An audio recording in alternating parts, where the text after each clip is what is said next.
بسم اللہ الرحمن الرحیم۔ السلام علیکم معزز طلبہ کرام، آپ سب کیسے ہیں؟ آج ہم نور الانوار کے سبق نمبر 153 کو پڑھیں گے، اور آج کے سبق کا عنوان ہے چند تفریعی مسائل، اور آج کے ہمارے سبق کی عبارت ثم فرع علی الاصل الذی مہدہ سے شروع ہوتی ہے۔ آئیے سب سے پہلے عبارت پڑھ کے اس کا ترجمہ کرتے ہیں، اس کے بعد باقاعدہ سبق کی وضاحت کی طرف بڑھتے ہیں۔ مصنف علیہ رحمہ لکھتے ہیں ثم فرع علی الاصل الذی مہدہ، پھر مصنف نے یعنی ماتن نے اس اصل پر تفریع بیان فرمائی جس کو بطور تمہید آپ نے بیان فرمایا تھا۔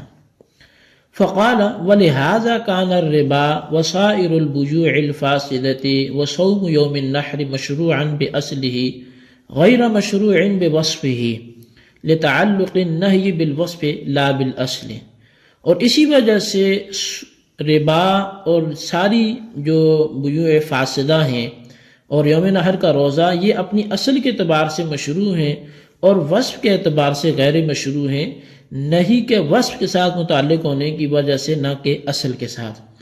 ای لأجل ان النہی عن الافعال الشرعیۃ یقتضی القبح لغیرہ وصفا کان هذه الامور المذکورۃ مشروعۃ باعتبار الاصل دون الوصف، یعنی کہ اس لیے کہ بے شک جو نہیں ہے افعال شرعیہ سے وہ قبح لغیرہ وصفا کا تقاضا کرتی ہے، بس یہ سارے امور جو پیچھے ذکر کیے گئے یہ اپنی اصل کے اعتبار سے مشروع ہے نہ کہ وصف کے اعتبار سے۔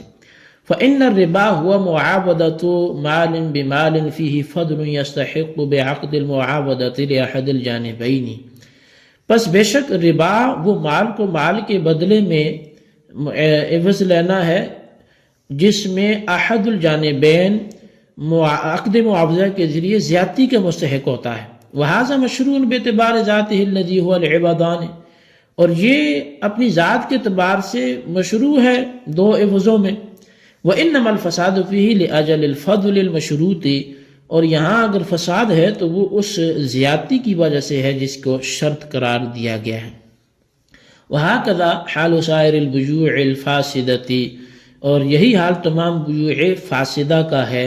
كَالْبَيْعِ بِشَرْطٍ لَا يَقْتَضِيهِ الْعَقْلُ، جیسا کہ ایسی شرط کے ساتھ بے کرنا جس کا تقاضا نہ کرتا ہو۔ وفیہ نفع لأحد المتعاقدین او للمعقود علیہ الذی هو اہل الاستحقاق، اور اس میں نفع بھی ہو متعاقدین میں سے کسی ایک کے لیے یا معقود علیہ کے لیے وہ کہ جو استحقاق کا اہل ہے۔ والبیع بالخمر ونحوہ کل ذلک مشروع باعتبار ذاتی، شراب کی بے یا اس کی مثل دیگر بیوع فاسدہ ان میں سے ہر ایک اپنی اصل کے اعتبار سے ذات کے اعتبار سے مشروع ہے۔ وَإِنَّمَا الْفَسَادُ بِاعْتِبَارِ الشَّرْطِ الزَّائِدِ، اور جو فساد ہے وہ شرط زائد کے اعتبار سے ہے۔ فَيَكُونُ مُفِيدًا لِلْمِلْكِ بَعْدَ الْقَبْضِ، بس یہ بیوع فاسدہ بھی مفید ملک ہوں گی قبضہ کرنے کے بعد۔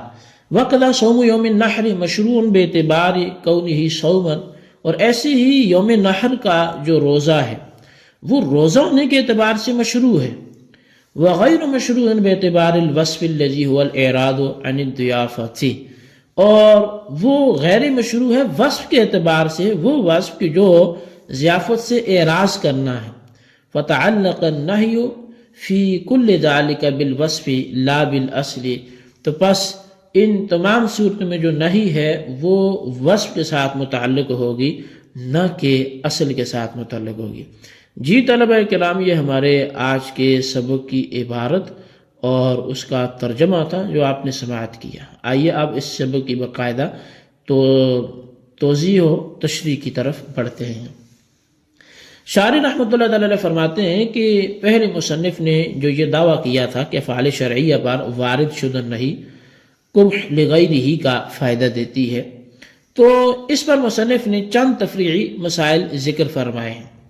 چنانچہ فرمایا کہ بیع ربا، بیع فاسد اور یوم نحر کا روزہ اپنی اصل کے اعتبار سے مشروع ہیں اور وصف کے اعتبار سے غیر مشروع ہیں، اور اس کی وجہ یہ ہے کہ نہیں کا تعلق وصف کے ساتھ ہوتا ہے نہ کہ اصل کے ساتھ، اور اس کی تفصیل یہ ہے کہ بے ربا یہ ہے کہ دونوں جانب میں مال ہو اور دونوں طرف کا مال جنس اور قدر میں متحد ہو.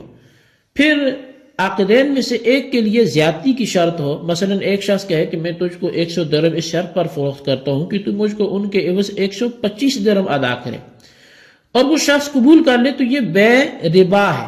اور یہ بے ربا اپنی ذات اور اصل کے اعتبار سے تو مشروع ہے، کیونکہ بے کی ذات جو ہے وہ عوضین ہیں اور دونوں عوض مال ہیں، یعنی محل بے ہو سکتے ہیں، اور ایجاب و قبول جو رکن بے ہے وہ بھی موجود ہے.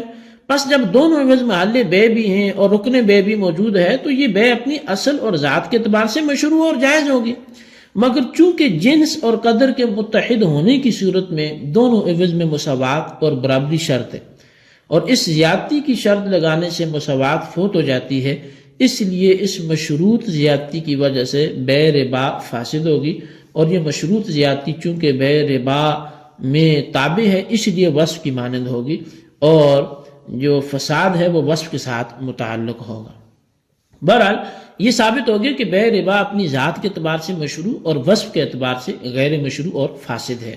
اور جو چیز ذات کے اعتبار سے مشروع ہو اور وصف کے اعتبار سے غیر مشروع ہو وہ قبیح لغیر ہی ہوتی ہے، لہٰذا بے ربا قبیح لغیر ہی ہوگی. اور یہی حال تمام بیوع فاسدہ کا ہے. مثال کے طور پر ایسی شرط کے ساتھ بے منعقد کی جائے کہ جس کا عقد بے تقاضا نہ کرتا ہو، اور اس شرط میں عاقدین میں سے کسی ایک کا نفع ہو یا معقود علیہ کا نفع ہو، بشرط کہ معقود علیہ اہل استحقاق میں سے ہو. مثلا ایک آدمی نے اپنا غلام اس شرط کے ساتھ فروخت کیا کہ وہ غلام 1 ماہ اس کی خدمت کرے گا، تو اس صورت میں بائع کا نفع ہے. اور اگر کسی نے ایک کپڑا اس شرط کے ساتھ خریدا کہ بائع اس کا کرتا سی کر دے گا، تو اس میں مشتری کا نفع ہے. اور اگر کسی نے اپنا غلام اس شرط کے ساتھ فروخت کیا کہ مشتری تا دم حیات اس غلام کو فروخت نہیں کرے گا، تو اس میں معقود علیہ یعنی غلام کا نفع ہے، کیونکہ غلام کے بار بار بکنے کو یہ پسند نہیں کرتا. اور یہ معقود علیہ اہل استحقاق میں سے بھی ہے، یعنی اس بات کے مستحق ہے کہ اس کو نفع محسوس ہو سکتا ہے، حاصل ہو سکتا ہے، کیونکہ آدمی ہونے کی وجہ سے غلام کو مشتری پر نہ بیچنے کا حق ثابت ہو جائے گا، اور وہ اپنے حق کو حاصل کرنے کے لیے خصومت یعنی مقدمہ بھی دائر کر سکتا ہے. اور اگر ایسی کوئی شرط لگائی کہ جو مقتضی عقد کے خلاف نہ ہو، یعنی تقاضا عقد کے خلاف نہ ہو، مثلا یہ کہ شرط لگائی کہ مشتری مبیع کا مالک ہوگا تو اس کی وجہ سے بے فاسد نہیں ہوتی، یا معقود علیہ کے لیے نفع کی شرط لگائی اور معقود علیہ اہل استحقاق میں سے نہ ہو. مثلا کسی نے اپنا گھوڑا اس شرط پر بیچا کہ مشتری اس کو ہر دن فلاں قسم کا چارہ ڈالے گا، تو اس صورت میں بھی بے فاسد نہیں ہوگی، کیونکہ اس شرط میں اگرچہ معقود علیہ یعنی گھوڑے کا نفع ہے لیکن گھوڑا اہل استحقاق میں سے نہیں ہے. بہرحال بے فاسد اپنی ذات کے اعتبار سے مشروع ہے، اور شرط زائد جو وصف کے درجے میں ہے اس کی وجہ سے غیر مشروع ہے، لہٰذا بے فاسد بھی قبیح لغیر ہی ہوگی. اور اسی طرح بے بالخمر بے فاسد ہے، کیونکہ خمر مال تو ہے لیکن متقوم نہیں ہے، وہ قیمتی مال نہیں ہے، مال متقوم مسلمان کے حق میں نہیں ہے. چونکہ یہ مسلمان کے حق میں مال متقوم نہیں ہے، تو متقوم تو وہ ہے کہ جس سے نفع حاصل کرنا شرعاً حلال ہو. حالانکہ شارع نے یہ تسلیم خمر اور تسلم خمر اور اس کے ساتھ نفع اٹھانے سے منع کیا ہے، بس جب ایسا ہے تو خمر متقوم نہیں ہوگی. بہرحال خمر مال غیر متقوم ہے، اور بے بالخمر میں خمر کو ثمن قرار دیا گیا ہے، اور خمر مال ہونے کی وجہ سے ثمن ہو سکتی ہے، اور جب خمر ثمن ہو سکتی ہے تو بے بالخمر درست ہوگی، لیکن ثمن کا سپرد کرنا اور اس پہ قبضہ کرنا مسلمان کے لیے جائز نہیں ہے. تو بے بالخمر میں یہ خلل ثمن کی طرف سے آیا ہے، اور ثمن غیر مقصود ہوتا ہے، بلکہ مقصود یعنی مبیع کو حاصل کرنے کا ذریعہ ہوتا ہے. یہی وجہ ہے کہ بے صحیح ہونے کے لیے مبیع پر قادر ہونا تو شرط ہے لیکن ثمن پہ قادر ہونا شرط نہیں ہے. بس بے کے اندر ثمن اور صاف کے قبیلہ سے ہوا اور خلل وصف میں ہوا، اور جب بے ذات کے اعتبار سے مشروع ہو اور وصف میں خلل ہو یعنی وصف کے اعتبار سے غیر مشروع ہو تو وہ بے فاسد ہوتی ہے، اور اس میں قبیح لغیر ہی یعنی ہوتا ہے. لہٰذا ثابت ہو گیا کہ بے بالخمر بے فاسد ہے، اور اس میں جو قبح ہے وہ لغیر ہی ہے. اور بے فاسد قبضہ مشتری کے بعد مفید ملک ہوتی ہے، لہذا یہ بھی قبضہ کے بعد مفید ملک ہوگی. اسی طرح یوم نحر کا روزہ ہونے کے اعتبار سے یعنی اپنی ذات کے اعتبار سے تو مشروع ہے، اور وصف یعنی اللہ تعالیٰ کی چونکہ ضیافت کا دن ہے تو اسے اعراض کرنے کے اعتبار سے یہ غیر مشروع ہے، لہذا یوم نحر کا روزہ بھی قبیح لغیر ہی ہوگا۔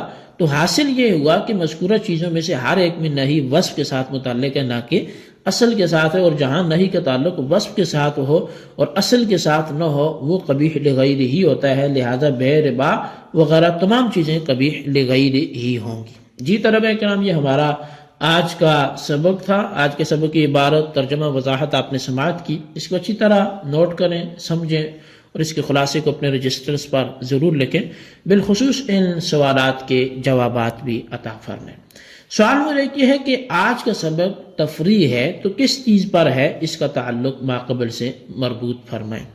اور سوال نمبر 2 یہ ہے کہ کیا بے فاسد ملک کا فائدہ دیتی ہے، کسی مثال سے واضح فرمائیں۔ اللہ تبارک و تعالیٰ سے دعا ہے جو کچھ ہم نے پڑھا سنا اسے یاد رکھنے کی توفیق نصیب فرمائے، آمین، بجاہ النبی الامین صلی اللہ علیہ وسلم۔